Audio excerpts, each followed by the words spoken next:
All right, so let's get started on this overview of the breakout session. So the goal here is to see what everybody come up with in terms of science, cases, but also to see what kind of commonalities we can find between those science cases and what can emerge.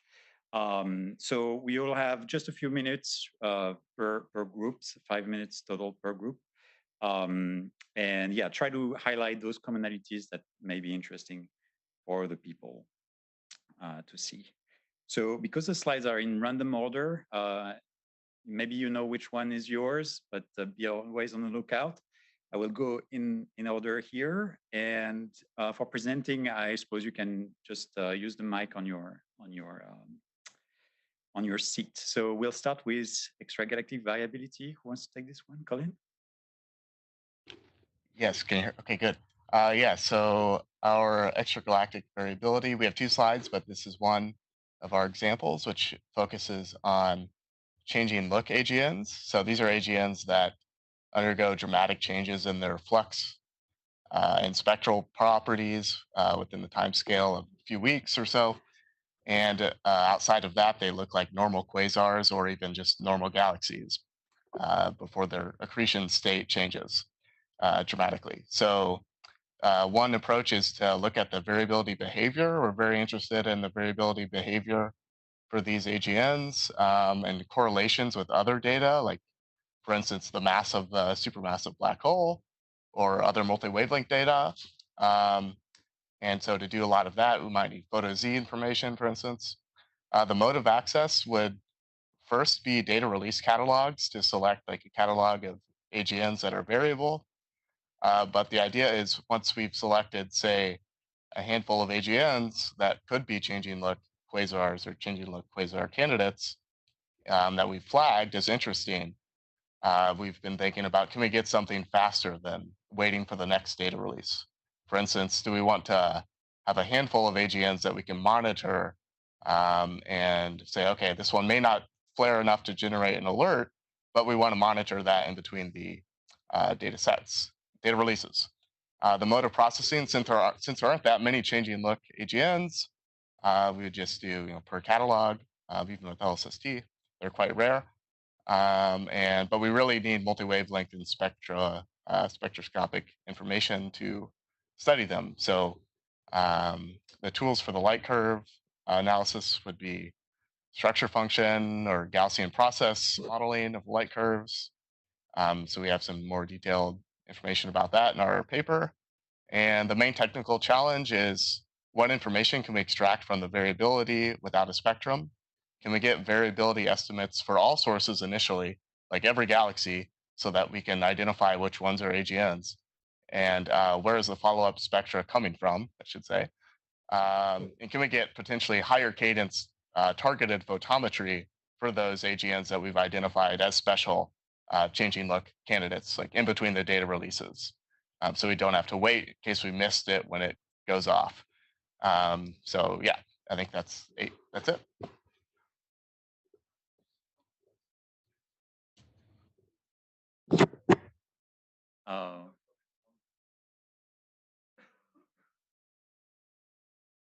Even now, I mean, even from this mic or from the.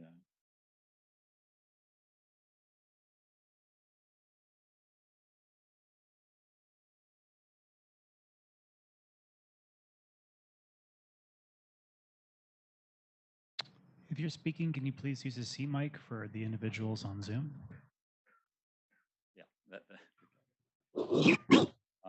Okay, great. So I think what we can do is go over the other slides from that same group, and then we'll keep discussion towards the end. But because things are in random order, let's see, what is the next one in extragalactic variability? Do you have?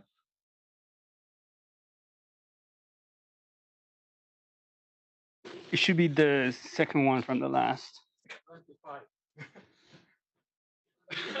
Okay. Second one from the last. Okay.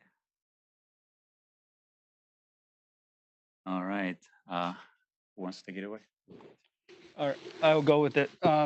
So the title is find all the AGN as soon as possible. I think there are multiple things connected in this slide. One is finding as many AGNs as possible, as soon as possible, because AGN has really long term variability where in the first couple of years, LST will not provide the information needed to do the selection. So as soon as possible. And to do that, we really need long baseline, which what we can do is by taking advantage of archival data. So that was linked first document is John calibration and lead curve generation for using archival data. And at the same time, if we have longer baseline from precursor surveys, we can better classify AGNs by doing augmentation.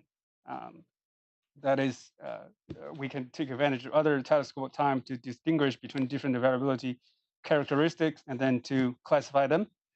There's two science cases that's listed there. First is finding all the AGNs. Finding all the AGNs, not just finding them, but it does provide a timely catalog of objects to study them in detail. For example, black holes in dwarf galaxies or lensed objects. They all can, if we have a catalog at early times of LST, then we'll have a lot to do with them. Mode access, so mostly just catalogs. We need to query for a time series. And really, I would say maybe images for visualization and diagnostics. Mode processing is catalog based. It's embarrassingly parallel. We also want catalogs from multi-wavelengths, multi-wavelength catalogs, and we can do cross-match for classification and study the properties of agents in different wavelengths. External data, the two categories. One is time domain, like I mentioned earlier. We really need long baseline, so we need to catalyze those all precursor surveys to produce a more homogeneous long-term, longer baseline light curves from all the precursor surveys listed there that we can take advantage of. The multi-wavelength catalogs, like from X-ray to infrared, those are the two very important wavelength range that can help aging classification. In terms of tools, currently we do have some tools. Well, it relies on some parametric fitting of the light curves. So fast camera fits, we need really fast ones to apply to a lot of light curve, millions of light curves. So fast algorithms, Gaussian process, maybe just deep neural networks that we do as well. So the main technical challenges, we need John calibrate precursor surveys and LLC. So there's a lot of the big technical challenges in terms of calibration. And one reason we can take advantage of those precursor surveys is like commissioning that will cover a lot of the northern parts, so that overlaps with the precursor survey, which is mainly on the northern hemisphere, and cross-matching with large external catalogs like the multi-wavelength catalogs, and the blend lens AGNs for better separation and the study of sources. Yes, thank you. Is there another viable slide that I don't see here? That's it? Yeah, okay, perfect. Fantastic. Okay, so in the same time domain thing, I think there's the transient works we can move on to next. I see a slide at the beginning here. Is this the first one? I have 3 in a row here. Okay, fantastic. Okay, so I just started with a shot of our whiteboard just to show that we did a lot of work. And we ran through a bunch of ideas and then found a few general categories, and 2 of the main ones that we're focusing on are target of opportunity situations, and then also multi-stream transient detection. So I'm going to, in the next 2 slides, I'm just going to go over those for the whole group. And this is all other people's work, so everybody in our group, feel free to correct me. You can go on to the next slide. Okay, so the target of opportunity cases. So the science case for this is we're looking at TOO cases outside of the obvious gravitational wave TOOs that are a really, I guess, easy sell to people. So these are other cases where it's really helpful to have LSST, where you have poor localization and you'll benefit from the deep and wide field of view in the optical. So the things that we had in mind were fast radio bursts, neutrinos, gamma ray bursts, gravitational waves, which I mentioned, pulsar timing array hotspots, and also the very important unknowns, the things that we hope to find with LSST that we don't know about yet. So the mode of access for this is going to be the TOO observations. What we need for this is a flexible strategy to decide on TOOs that come from different sources. For this, we need some prioritization of alerts. So deciding among these different sources with a small amount of time that's available for TOOs, what are the most important ones.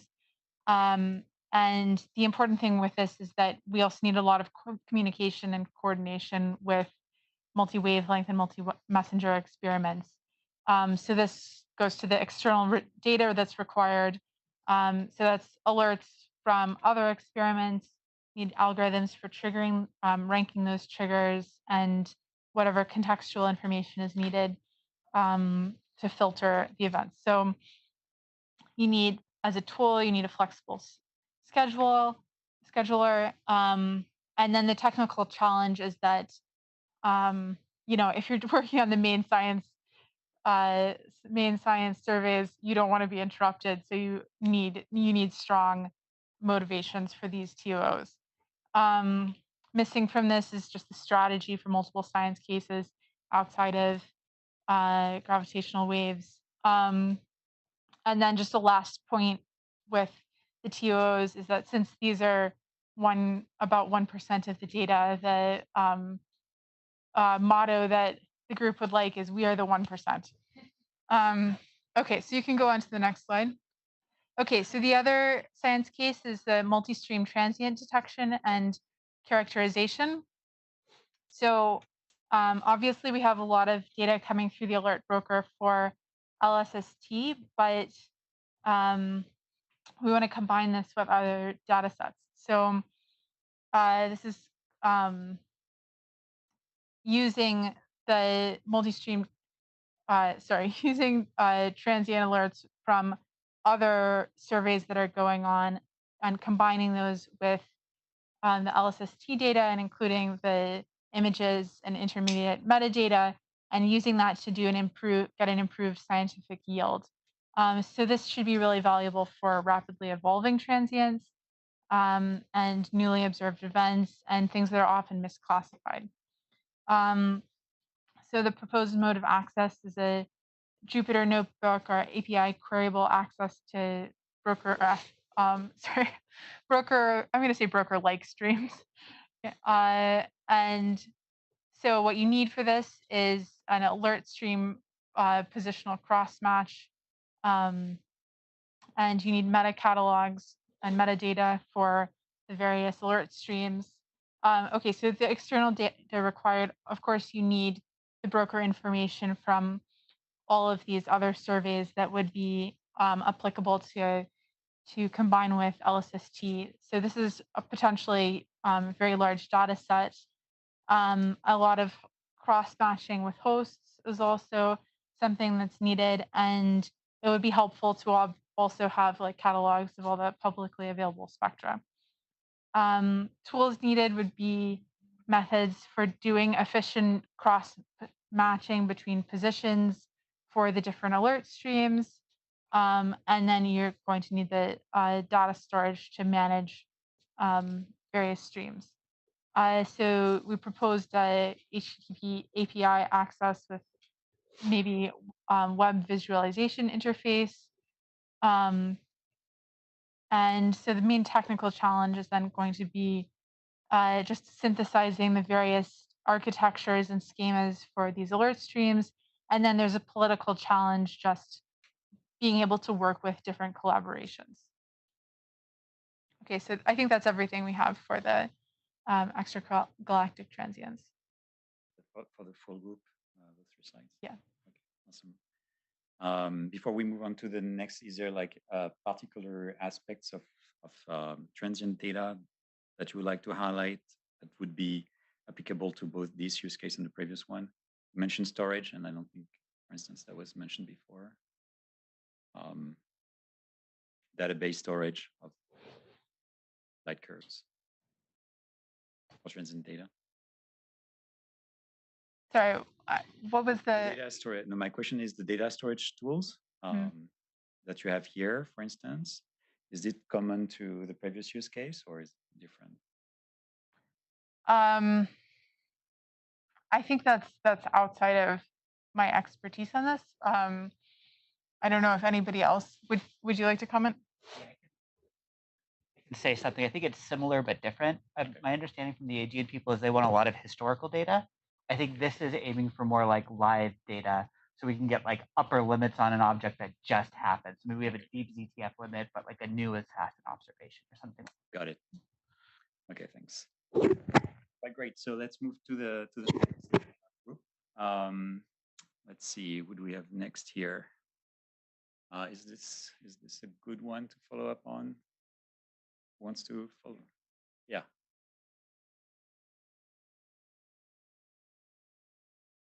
Oh, let me reload maybe. Okay. Busted. No, busted. All right, do you want to take it away?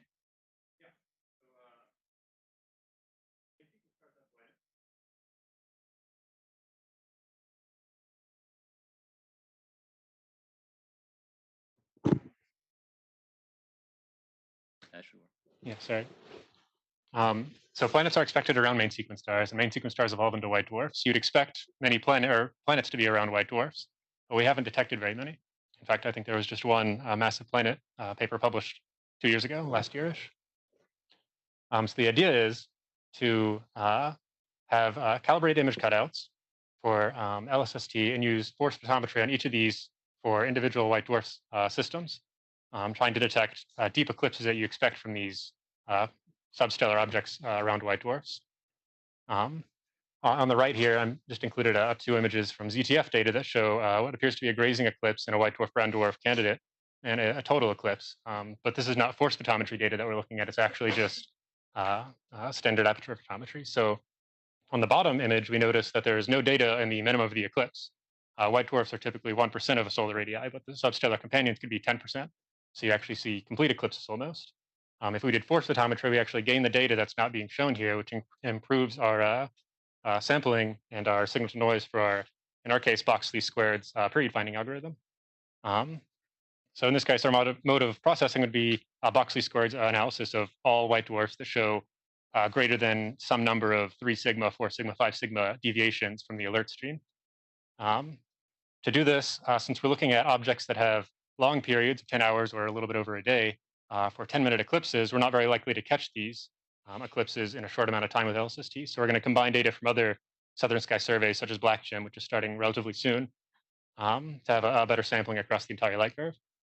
In terms of tools, it's relatively straightforward. We have AstroPi, we have self-made box least squared tools, and then we have what I'm hoping for an accurate and precise LSST force photometry algorithm.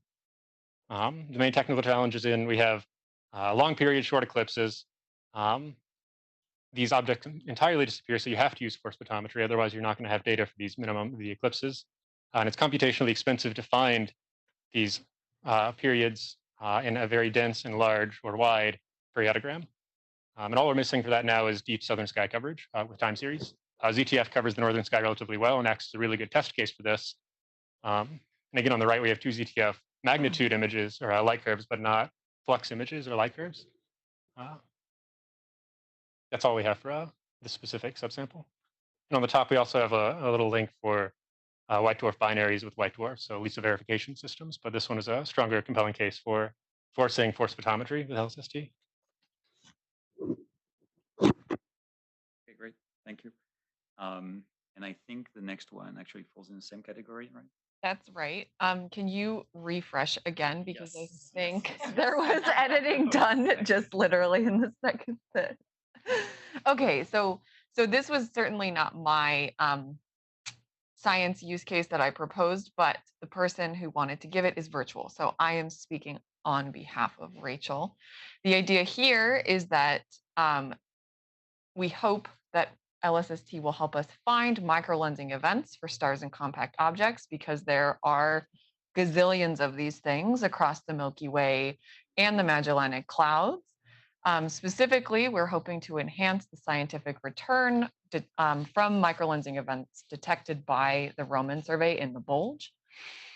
The mode of access depends on the multi-band light curve data that's delivered in real time in order to detect and prioritize events that are in progress, microlensing events in progress, but we also would require access to annual data release projects because sometimes there are long baseline light curves. The mode of processing is highly parallelized per event light curve modeling. So there's going to be tons of these types of events. So we need to do per event light curve modeling. Also processing real-time modeling of incomplete event light curves based on broker alerts. The external data that will be required will be data from Roman for the galactic bulge survey, as well as data that is at complementary wavelengths to Rubin. That will also be very, very helpful. And then we have more on the next slide to keep our text large. Good. Okay. The tools that are needed are, I'm like reading this. Okay. We already have things like detection and classification algorithms, but taking in multiple input sources is not something that's done yet. Similarly, light curve modeling software also already exists. Target and observation manager prototypes already exist, but I think getting everything working together in real time is the need here. The main challenge is combining event detections from different brokers. As I basically just said, as well, we'll need a bunch of computing power to do this type of thing. So that's maybe not a technical challenge so much as a like hardware challenge. So what are some things that are missing to do this now? One of the biggest things is that there will be binary events, and we just don't have that infrastructure for modeling these types of systems and validating them. So handling binaries in general is something that needs a lot of development, and it's a really non-trivial problem. And then the final thing that we wanted to point out is that there are many, many similar challenges that exist for other use cases that depend on modeling enormous sets of light curves to explore a population. Thank you. I'm trying to find the other slide decks around this. There's maybe another galactic. Yeah, that's all for your group. Thank you. Right. So the next one, I guess we can move on to this category. Who wants to take this? Yeah, I can take that. So we're in local universe static now, and we're talking about mapping the accreted and intrinsic stellar populations in the Milky Way. So essentially constraining what the density distribution of the Milky Way looks like, starting from the outer disk and going all the way to the edge of the galaxy. For the most part, this is just running queries based on the co-added catalogs. We would like to have on each object be able to compute a metallicity and distance, and then fold that in to some sort of density modeling or likelihood of evaluation, and so that'll be querying SQL to get a table of, say, BHB stars, and then tossing that into your modeling code. in terms of external data sets, using Gaia astrometry combined with DECAM photometry, you can basically calibrate this methodology for brighter sources, and then just once everything looks good for that, just run it on the fainter sources in LSST. Most of this uses like your typical Python astronomy stack, but we'll need a package or algorithm for modeling the density structure in kind of more a robust way than we've done in the past, instead of doing kind of spherical shells, allowing things to have local over or under densities that vary as a function of distance. There's kind of two technical challenges here. Because we want to measure densities, we need to know the selection function and how that's impacting our inference. And so folding that into some sort of really complicated large likelihood function. And then we also want to have this modeling scheme that allows for substructures and asymmetries, and also be able to back out the 3D density where everything is kind of physically real. So the density is always positive. What's missing to do this right now were the two things that are above, but also probably technical things that we might not know.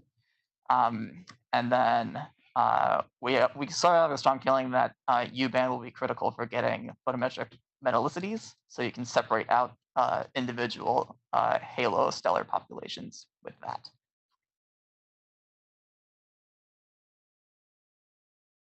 Yeah. And I think the next slide is still local universe static, but another project. Thank you. So the title says we're generally interested in properties of low mass stars for this project. And that's really because physical properties of these stars, I'm talking about like mass, radius, metallicity, luminosity, really are fundamental to understanding and interpreting these stellar populations and substellar populations. So specifically things like M dwarfs, brown dwarfs, white dwarfs. And these are interesting to people outside the stellar community as well. We wanted to mention because many of these stars and substars host extrasolar planets. So understanding the physical properties of the hosts is really important to like understanding what's going on with these planets. But the main science case that we want to bring forward is really that when determining the mass function for these populations, you really need a large sample, especially at the lower mass end, to determine these sorts of things. And really, this is only going to be able to be done with really deep observations and, again, a large number of objects to get the statistics, which LSST will be able to give us. How we're going to be accessing all this data for the low mass stars is pretty much we can get most of everything that we need from the object catalog, and then also getting some other data from the source data below this. And with the object catalog to do the processing, basically what we're going to be looking for is kind of creating multiple subsamples of low mass stars by defining ones that we only have photometry with, some that we might have photometry and proper motions, and others which we have photometry and all good astrometric measurements. In a subsection of this also, in each of these samples, we're also going to be tasked with trying to identify all of the variable sources in this catalog, because again, we are the static universe. So I guess we kind of want to ignore the variable things for the time being. So that comes on to the next step where we actually do have to go into the source data and go on a per object basis within the catalog to process the light curves, identify variable stars, which is something that we could do in parallel, maybe kind of quickly. Yeah, but basically how we're going to do all the above should be able to be done with some kind of complicated SQL query based on some formula that we determined later. External data-wise, though, we will rely heavily on things like the Gaia catalog, DECAM, and spectroscopic surveys, as these data sets are really going to provide the calibration that we need to understand the relationship between the LSST data and the physical properties of these stars. And this is going to total in probably the tens of terabytes amount of data. There's one more slide after this. Yes. And the tools to do this is, I think we can do it mostly with QServe, so do it mostly with some complicated SQL type things. But the main challenges that we came up with through our discussion, which were mostly scientific in nature, is really that we need to understand the selection effects that are going to go into this project. So we're doing a lot of subsampling to understand what that does to the following science. We need to ensure that we're accurately classifying the low mass stars, especially without astrometry. And this kind of feeds into like differentiating between low mass stars and galaxies in some degrees. And then also, of course, the biggest challenge is modeling the results and getting good calibration relationships. The biggest thing that we found that we're missing in our discussions is we really wanted to try to figure out a way to identify parameters in just the object catalog that we could use to characterize stellar variability. We think that some of these probably exist. We didn't know what they were. We have a source that we put up on the screen, which is a document that might give us some hints, but as of right now, we couldn't figure out which parameter would best do that for us. Yeah, that's basically it. Great, thank you. And I think this is last slide for that category, right? Awesome, great.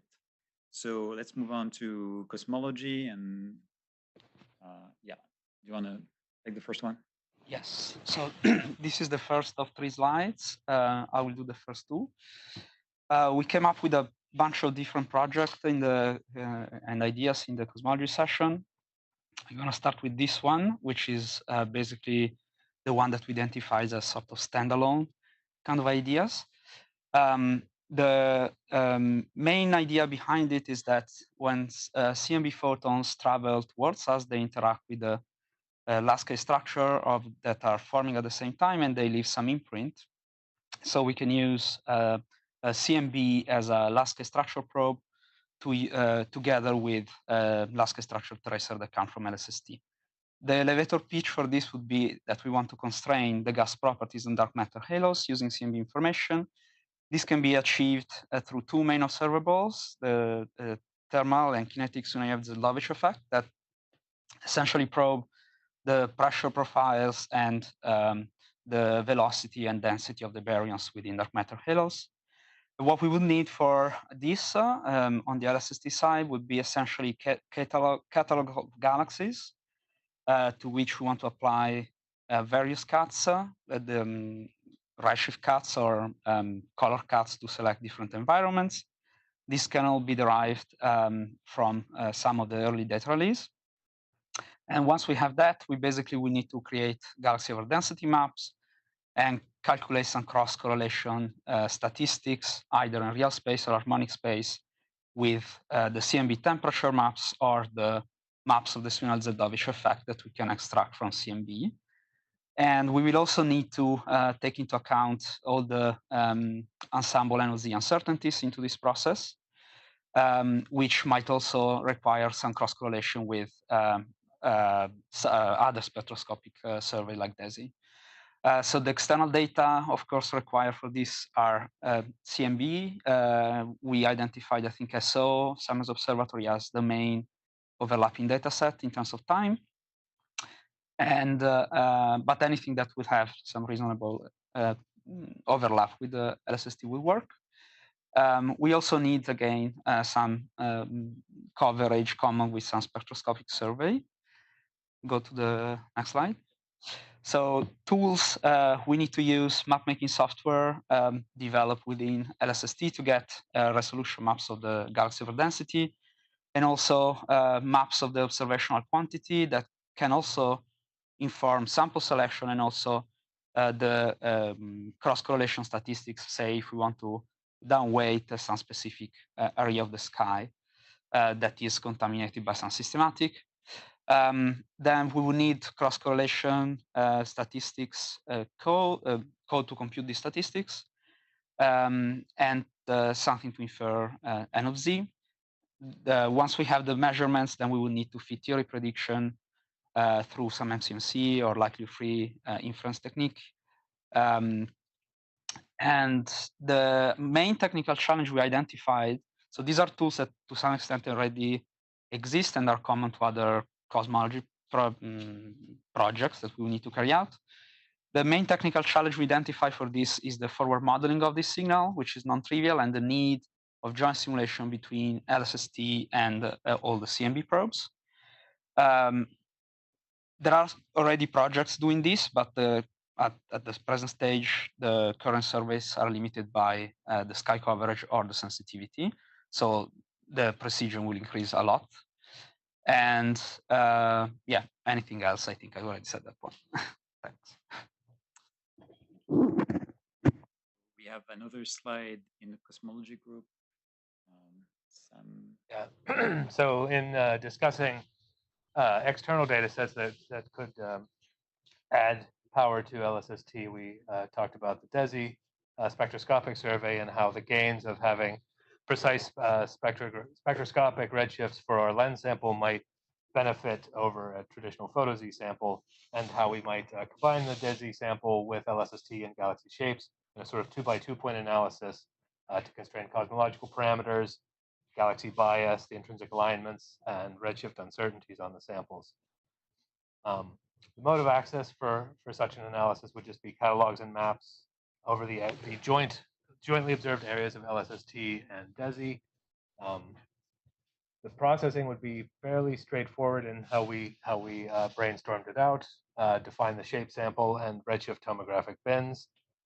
Perform a 2x2 point correlation analysis. Run a likelihood modeling, probably doing a computation of the covariance matrix, and then do posterior sampling to generate your cosmological inference and constraints on things like your galaxy bias evolution.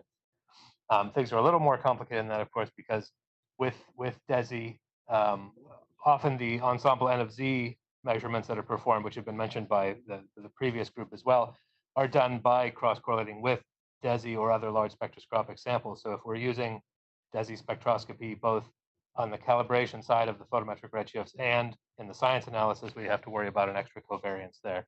And that's one of the technical challenges that we did not list on the slide, but discussed within the group. External data that's required is obviously the DESI LRG sample. A potential way of mitigating that calibration is using, say, one of the DESI samples, like the LRG sample, as your lens sample, and trying to do your cross-correlation calibration with the ELGs and quasars, which should be somewhat independent of those.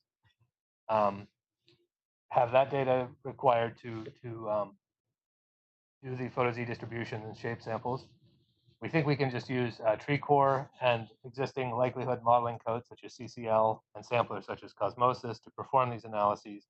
However, one of the technical challenges there is that having a complex photo-Z distribution means that we have a very high dimensional posterior space for our photo-Z distributions, and that will require very efficient sampling in order to determine these parameters efficiently, and that probably needs some work before it is feasible. What's missing right now is the modeling framework and obviously the data. And there is also some discussion of potential systematics from the fact that both surveys are observing the same area of sky at high air mass, one from the north and one from the south, and that could have potential systematics. Thank you, Sam. I think Rachel, you wanted to mention something as well? You don't know. Yeah, so just separate from these science cases from cosmology, we had all static probe people. We didn't have anybody who works on type 1A supernova or strong lensing cosmography or cosmology with standard sirens. So if there's somebody here who works on that, who maybe went to one of the other groups today, we'd love to have you join us tomorrow morning so that we can inject some more variety into our science cases tomorrow. If not, I might try my hand at one of them, which would be either hilarious or terrible. But I encourage an expert to come and join us for that, because I think it'll be very interesting to identify some of the commonalities and tools needed between those science cases and some of the non-cosmology time domain science. Rachel. So in order to keep you up on your feet, we're going to skip to solar system, keeping static extragalactic for last, as instructed. Let me see. Next one. Yeah, I think this is the first one, right?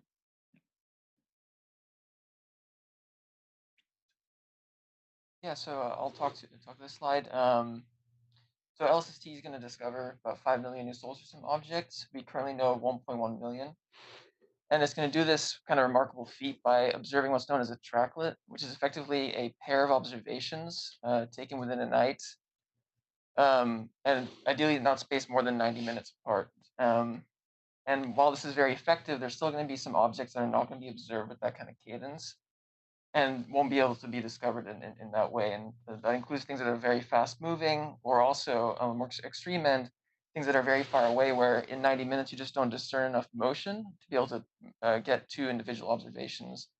It would effectively be binned in a single source in a difference image. And so the subtlety here is that if you can enable this kind of non-tracklet discovery algorithm, you can also start thinking about perhaps even relaxing the cadence requirements for LSST, which could be useful for other science objectives here as well. Of course, it's still a tall order, and there's still quite a lot of work that needs to be done. For the mode of access for a non-tracklet discovery algorithm would effectively be working on difference image sources, which you can even think about just running on the alert stream. You would do some initial filtering to only isolate effectively things that are candidate source system objects. Again, a priori, we don't actually know if it is a source system object until you discover it, but you can do some clever filtering to just minimize that alert volume. The cool thing about an example code that is that works without tracklets is that it's embarrassingly parallel. It's actually super embarrassingly parallel because there's multiple axes of parallelization and different chunking that you can do.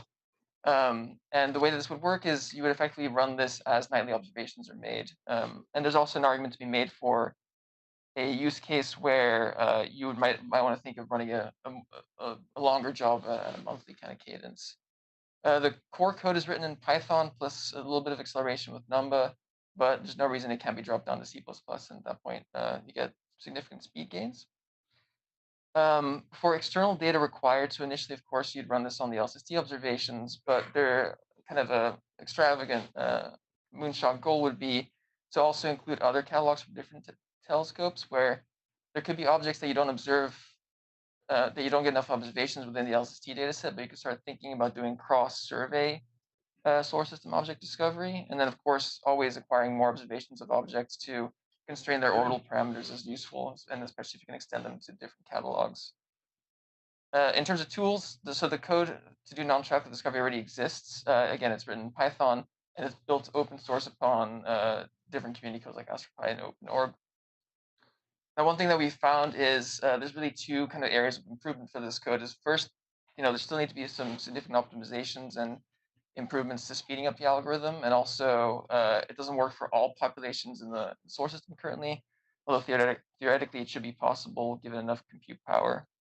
And the second thing and this is more a technical implementation, is we have trouble actually scaling to tens of thousands of cores or distributing the code over many machines, mainly because there's no obvious general solution where, given a software code, let it distribute it over many machines and get those results back to the user. And especially if you have like AWS, Google Cloud, and all the different backend providers, it gets complicated to really enable that. And so having a tool that could do that for us, where we could implement this code, would really be something super useful. But yeah, that's that. A great point, and yeah, very much resonate with that particular point. I think there is another solar system slide. Hi, I'm Henry. So the other solar system case that we talked about today is detecting activity in small solar system bodies. So the basic science case is to improve our understanding of active phenomena in small solar system objects. So this could be due to cometary activity, which is attributed to sublimation of ice, or it could be asteroid disruption events due to impacts or fast rotation. And so this will require LSST to reliably detect activity over a wide range of brightnesses and morphologies. So the mode of access is that we will require image data, and the sizes of these cutouts that we'll need is as yet undetermined, but could be relatively large, since some of the Search algorithms we've been talking about require sort of our own independent characterization of the sky background, or activity can also exist on kind of large spatial scales. So mode of processing can be, oh, sorry, can you refresh this? Sorry. Yeah. I was looking at my, Yes, so you were. looking at my version, sorry. Thanks. Okay, let's see if I missed anything. Okay, yeah, so so this can be parallelized because we're looking for different activity morphologies. So each object can be kind of analyzed on their own, or at least the same image can be analyzed. But we may also require multiple search algorithms because each algorithm will be best at detecting different morphologies. In terms of external data, getting archival detections of active object candidates will be nice to have, but not essential, just for confirmation. And the data sources of this archival data kind of include a lot of usual suspects for a lot of people, I think. And these are also coincidentally useful as precursor data sets for testing. Tools, there's various pre-written code from different people with different levels of automation currently. We probably also need to write some new codes for things that are kind of more conceptual right now. And we may incorporate citizen science, so we'll need tools to kind of push data to there. The main technical challenge we talked about was this access to cutout image data for all solar system object detections every single night. And processing has to keep up with the data acquisition because we want to enable follow-up.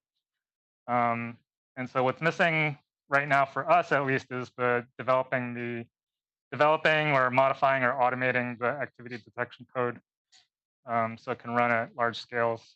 Yeah. Okay, great.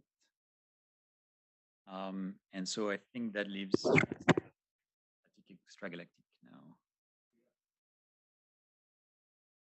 2022. Yeah, I saw the last one. Yep.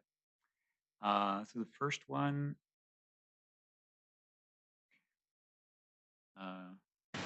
Yes. So several of us came to the workshop to go from the present how to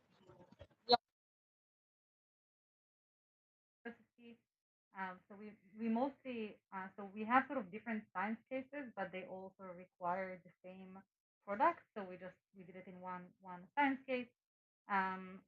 So we would like, so basically the idea is that, or the motivation is that very little is known about dwarf galaxies beyond the Milky Way. There have been some surveys but are pretty limited in terms of area and just number statistics. And LSSC is going to help us to actually map the census of these low surface brightness galaxies across, the survey footprint and out to much larger distances than just the local group or local volume. So we would like to map such census, which includes generating a catalog and also doing actually the photometry for all of these galaxies where we optimize for the fact that they are low surface brightness in nature, which might be different from massive bright galaxies. And very important, we need to measure the distances to these galaxies. We think we're going to do by using surface brightness fluctuations, but that's also in the challenges, which I'll get to in a sec. And then the science cases that this is going to enable are measuring various distribution functions of some global galaxy properties such as the stellar mass function, and then measuring some scaling relations such as size mass relation, and also using these dwarf galaxies as lenses to map the dark matter profile of their halos out to the outskirts of the halo. We think that we're not sure, it's not gonna be quite the catalog level and not also the fit files, but something in between. So we think that we'll need to use some intermediate data products. So catalogs with some flags for potential low surface brightness features during the deblending stage. We're not quite sure about the mode of processing. We hope to talk about it more tomorrow. We'll definitely need some training or test data from other surveys to validate that our techniques work.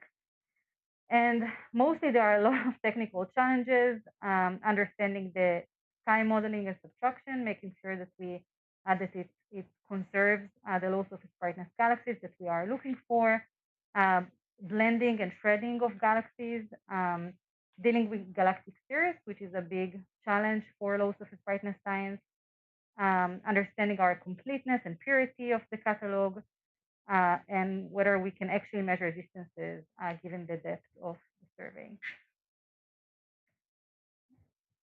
Thank you. Acidity fitting, Viviana? Well, hello. I guess I'll start with two disclaimers. One is that I'm spokesperson for this group, but I'm actually not the person who had the idea for the science case, or I didn't put in any work. So I just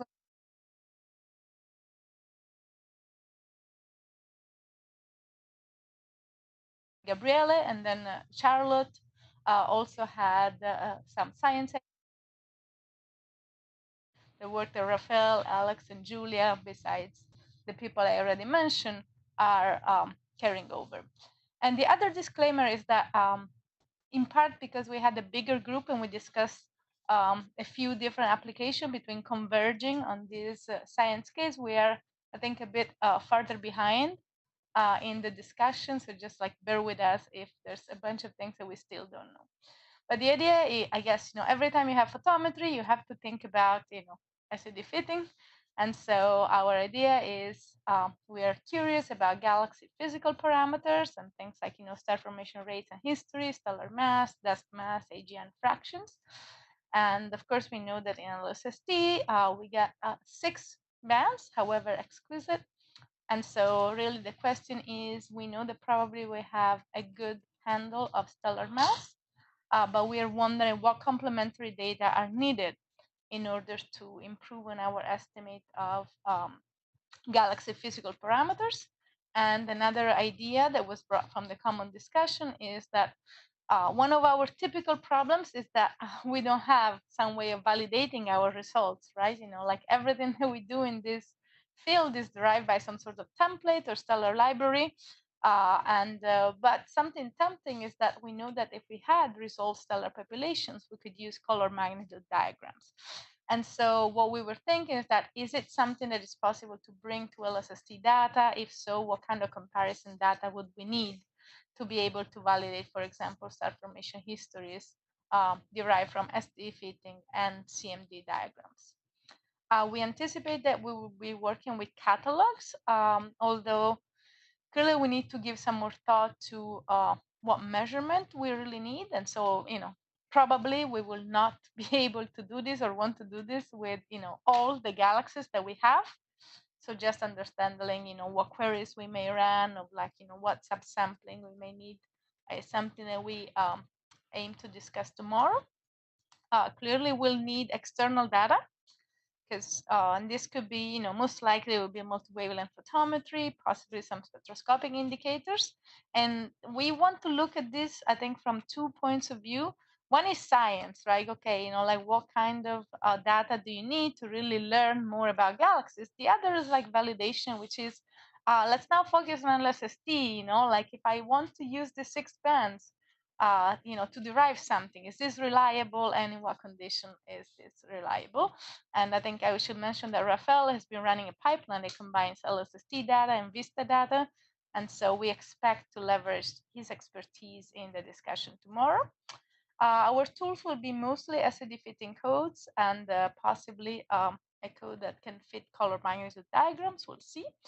We have a lot of technical challenges. I mean, in our few minutes discussion, many emerged. One is like a classic degeneracies of parameters, possibly contaminants, the fact that the data set is very large, and so we'll need to reduce it somehow. Like the big question, how you match and calibrate data that come from different servers. I expect that this list will actually increase in length. And so I think for now, what we are trying to improve a bit on is in getting a better assessment of needs and clearly the cross-match data. And another potential obstacle is that the code to analyze color magnitude diagram is not public. So this may be another issue. Okay, thank you, Viviana. In the last 2 or 4 minutes, let's go over the two last slides, I think that is. Sarah, do you want to? Yep, I'm here. I'll go very quickly since we're a little bit over. So in our group, we also have been discussing extragalactic streams with the hope of finding thousands of stellar streams around external galaxies that we could use to decipher accretion histories and maybe also dark matter distributions around other galaxies than the Milky Way. And a disclaimer on my part is that there's actually a white paper from Lane et al. 2019 that goes through some of the interesting aspects of using LSST for this. So some of the info I have here is from that white paper. So they point out that individual images would actually be good to have because of scattered light and how we could handle scattered light in individual images. But otherwise, what would really be of interest is to have stacked images of certain galaxies and mosaics around those where you can really start looking for the low surface brightness features. External data required. And also, sorry, I forgot to mention multiband, so you can kind of get at the colors of these objects and think about the metallicities and what might have disrupted to begin with. Required extra data could be help to handle cirrus subtraction and maybe also radial velocity follow-ups of some of the streams if we want to actually learn about the halos of the host galaxies. And then from this white paper, they also go through in detail how you will really, by combining Roman, Rubin, and Euclid, can learn a lot more about what's happening with the accreted substructure. So the tools we'll need for this is to first have algorithms that can actually help find these structures, and then also algorithms that can help classify if the structures are streams or shells or other debris structures. And those already exist in some form. And I think the major challenges will be similar to some of the things Shani mentioned just a few slides ago. So it'll be handling background subtraction, star galaxy separation, cirrus. Also, the brightness of the main galaxy might need to be taken out in some kind of nice fitting way. And then things that we can already start doing is just thinking about when will we actually be able to see these streams in the data. So what are the what are the surface brightness limitations? And that's something I'm interested in digging into tomorrow. Like at what point can we actually start searching for these things in the data? And that's based on theoretical estimations from cosmological simulations of how bright these features should be in the data.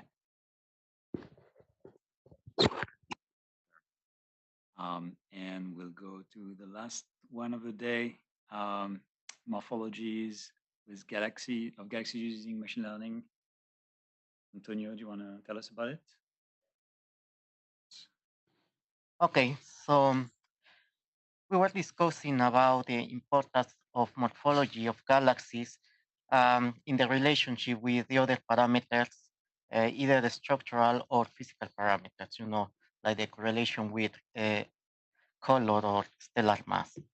So this is the motivation to carry out a morphological classification using the state of art in machine learning, that is the unsupervised methods. So with these methods, we can identify basically all objects in the images of LSST.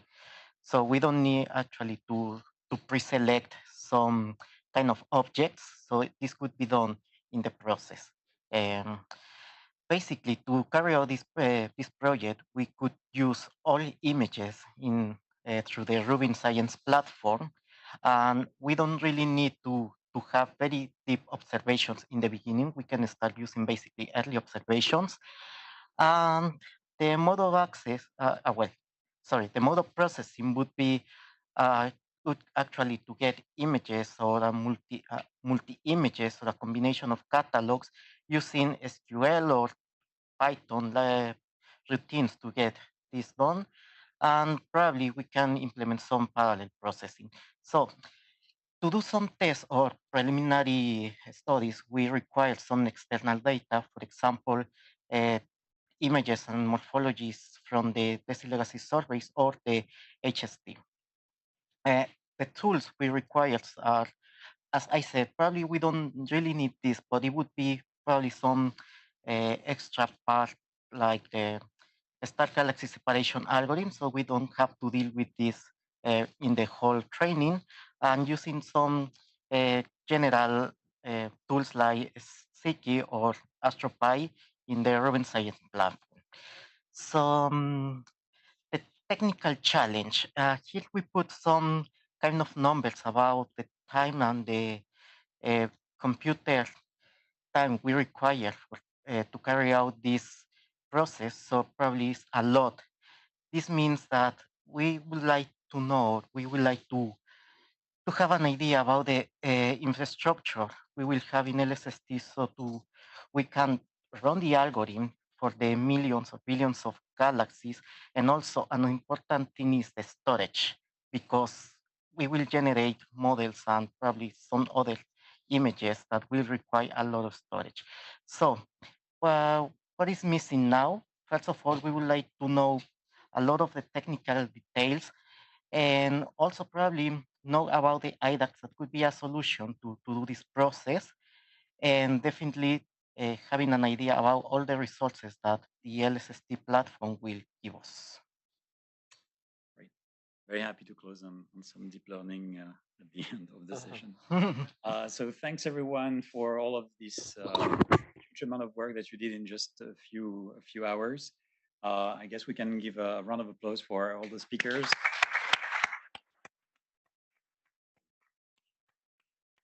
I'm sorry for not keeping an in-person meeting too within the allotted time. It's been a while. And maybe the organizers want to tell us a few things about the following. So I also just wanted to say thank you. It was, as in the extra. Would you mind standing near the podium for the people on Zoom? It was amazing to see all of the work. And there are now 5 computers or 4 computers. Fabulous. Optimization and parallelization. Thank you. It's been really great to see all of this work being done. There are a couple of things that struck me just going through all of these talks. One was cross-matching. Matching with external data sets seemed a theme that touched so many of the different areas of science. And then I confess to being a little surprised by this. It seems like everybody works in an embarrassingly parallel world, where if you had access to a few tens or hundreds of thousands of cores, you could distribute your work across it and bring it back together. Not saying that that's easy, but that seems really interesting. Lots of people wanted to go back to the images. And also there was a lot of optimization of algorithms and speed up that was required. So I thought for me, those were the themes. So just thinking about where we want to be for tomorrow, if you can think about what you've heard and what you see as common, it could be anything from parallel applications to visualization. Just kind of mold that over as we come back tomorrow morning.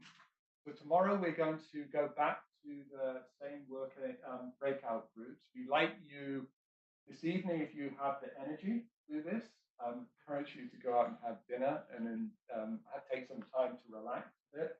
But if you have time to flesh out either the material you have here or more helpfully the science use cases. Would you mind going back near the podium, please? Thank you. In particular, think about, is there information that you really need that you don't have at hand? Examples of that could be, there are a number of folks from the Rubin Observatory who are working on the state-of-the-art algorithms, know the data products inside and out. If you want to understand that better, just let us know and we can rearrange some of the subgroups to bring that information to you so you can get some insight into it. So if there's things you don't know, let us know tomorrow. Otherwise, we will start out tomorrow with trying to go into a little bit more detail and flesh out these science use cases. If you feel like you've got your use case in place and you want to transition to a different group or you want to start on another use case, that's fantastic. We'll do that. At the end of or halfway through the day, we're going to start thinking about technical challenges in the afternoon. So if there are particular things, it could be photometric redshift, it could be visualization, it could be parallel applications, it could be creating, doing period finding. We're going to do that breakup in the afternoon. So just keep that in the back of your head. But thank you so much for all the work you've done. It's been wonderful to have a meeting in person. It's been, certainly for me, it's been very energizing. And please go out and enjoy yourselves, but not too much, so you actually get back in time.